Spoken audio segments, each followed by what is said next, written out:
Sí, aquí mismo.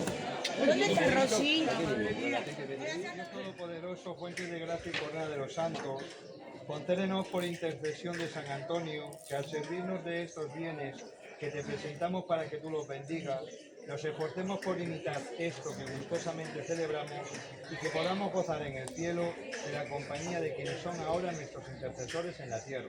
Por Jesucristo nuestro Señor. Amén.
No está la puerta, le queda la puerta fuera.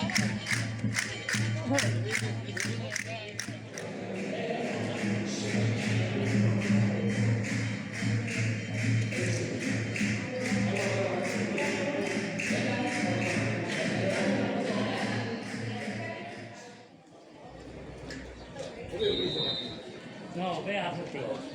Ve a la fuente, no, está fabricado. Uno tiene que salir.